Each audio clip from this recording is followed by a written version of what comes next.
Good morning, Boo Bears. It's March 11th, and we have 1 month into the Clark Sisters movie.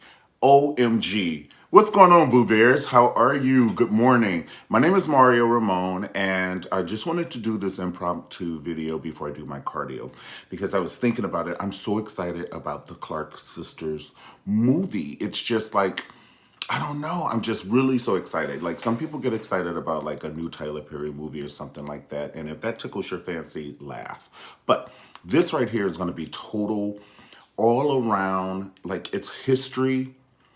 It's going to be entertainment, it's going to be talent, and it's going to tell their story. And the reason I feel the Clark sisters' story should be told is because a lot of people, it baffled me. This totally baffled me. And I was behind baffleization.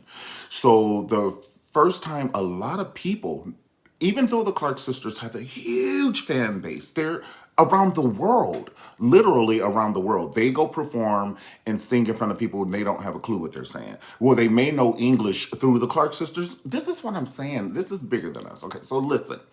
The reason I feel that the Clark sisters should have this movie is because, like I said, a lot of people hadn't heard about the Clark sisters. I should say new generation or something like that. And then there's an older generation maybe that haven't as well until the Wendy Williams show, when I always tell you, if you look back on all my reviews, I always say the bed you make is the one you're going to sleep in. Like the bed you make for someone else is the one you're going to sleep in. And she was trying to throw shade to the Clark sisters, but instead it opened them up to a whole new fan base. Appreciate your shadeness. See, no weapon formed against you will prosper, baby. There's proof. She was trying to get her pop culture people to diss the Clark sisters, and it gave us a whole new fan base. Praise God. Okay, my introduction to the Clark sisters. I won't forget. I was a child, and TV was my outlet. And but it just wasn't good. I had a lot of things going on, and so it was probably around 1986. I was sitting in front of the television watching the awards. I don't know what year it was, but I was a kid. I remember sitting there, and then the Clark sisters come running down the aisle in perfect harmony. And I had never seen anything like that. The only thing I knew close to that level of vocals was like maybe Stephanie Mills. Like, I never do love like this before. Okay, that's cute. But when you get these Clark sisters together and they're doing that harmony, and they're one, but then they separate. It's magic. I don't even know how to explain it. Nobody can explain it. You just sit there and all like, is this happening? And praise God, because Dr. Maddie Moss was the queen of it all. The reason I say that is she was the minister of music, I think, for the state. Now that's me. This is what you sing, this is how you sing it. All right, that's fierce. Like that, when you Google fierce, you'll see a picture of Dr. Maddie Moss. Look at her legacy. All the babies are blessed. And see, I always knew that there was another Clark sister, but I'd never seen her. Like, when I say new, after I start investigating into the Clark sister music, after I seen that, and we didn't have YouTube and all that stuff back then. So you had to find friends, because I didn't have money to go buy no tape or something. So you had to find friends who like, do you like gospel? Yeah. Ooh, do you have Clark sisters? Yeah. So then when I got older, I started investigating, and then, you hear people say, oh yeah, there was another. So I never saw the other member ever. And then my family said, oh, those are the ladies who do the he came my way. And I'm like, why y'all snapping y'all fingers to church music? I was side-eyed even as a child. I don't think that should be bad though.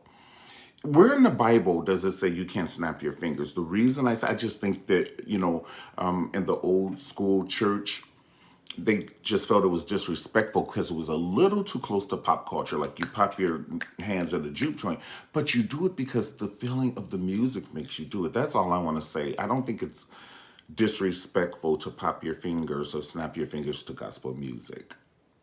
It used to be a big deal. Like you can get slapped in your mouth for that in church. Ooh, yes, you could. Okay, so the Clark sisters, like I said, they they have just this harmony and they have a way with words. And then to come and find out, the more you love them, you dig into it. Like you just listen to it, listen to it, listen to it. Then you turn the album around and Tweaky wrote all of the songs. Oh, so you wrote these too? Wow. Who went back in line 3 times for talent? Can I have voice? You can have voice. Get back in line. Can I write songs? Get back in line. One last thing, Lord. This is gonna be the best one. Can I have the gift of playing the organ? Twinkie is not a joke at all. Okay, not Twinkie Clark. She will cut you with a rusty butter knife. She can write, she can sing, and she can play that organ like it's a harmonica. Like she could pick the organ up, honey, and just play it like this. It just levitates. And no strings. She just levitates. That's amazing. That's amazing. Like I said, when Karen Clark went solo, I got to have her voice all to myself because Karen Clark was the one at the Grammys who stood out to me. And I don't know if that's how it was supposed to be or if that's just my connection with Karen Clark. And that is when she had me. It's kind of like the first time you heard Whitney Houston, that's when she had me. That we had that kind of thing because I get that kind of thing very few times with people. Oh, Rochelle Farrell too. OMG, all caps. Could Karen Clark and Rochelle Farrell do a duet? I won't ask for anything else. Maybe an album. I mean, an album. And they don't have to sing on all the album together, but maybe they do 4 songs together: a fast one, a slow one, a gospel one, and a jazz one. Because you know Karen Clark got that jazz. She needs to do, and even Karen Clark can do a jazz album to gospel song words. Please, Karen Clark, do this for me. OMG, all caps. Invite me to the first concert so I can melt like a candle in the middle of the desert in July 18th. Please invite me so I can just sit there and melt like a candle.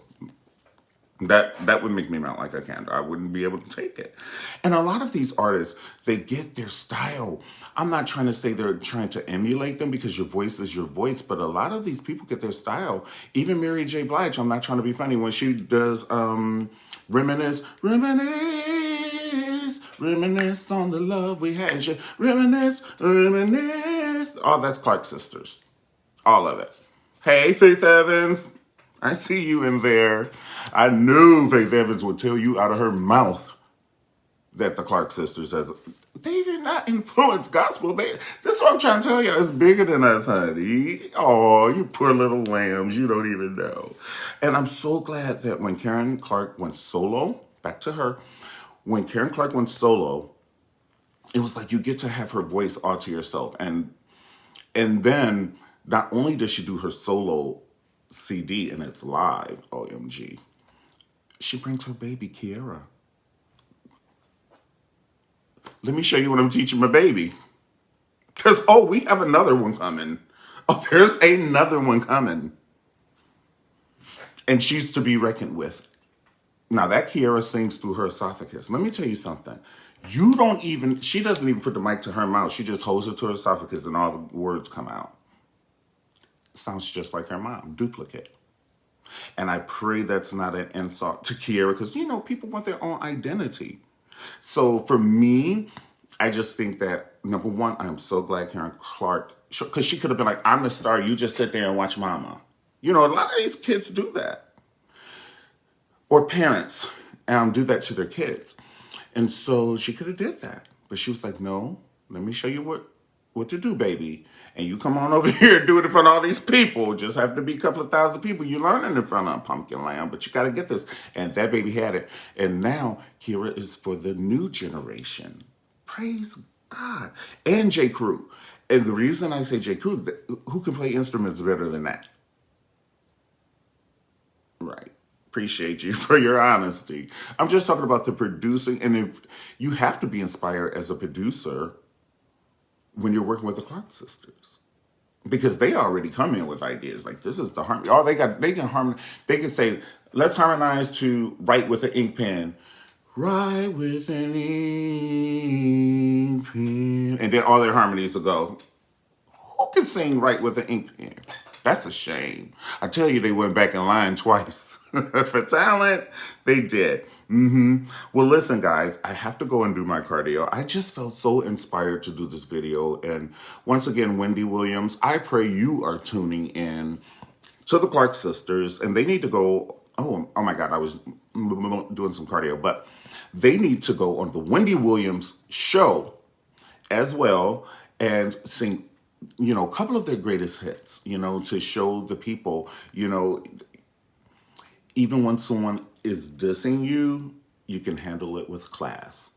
All right, guys, if you like the video, definitely like the video, subscribe, and I'm Mario Ramon. Pass it on to your friends. And I do pray that, the Clark sisters get to see the video because I want them to know my heart and how I feel for them. And I just, love them and I think the world of them.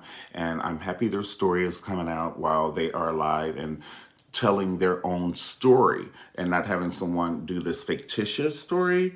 I want to know who I love, you know what I'm saying? And this is part of opening up to know who we love, because I don't know anything past, the music, of it all. And so I want to get to see this movie in a month. April 11th, guys. Don't forget, April 11th, we're going to do a review on the movie, okay? OMG, all caps. I can't. All right. I thank you once again for watching, and I'll see you guys next time. Peace.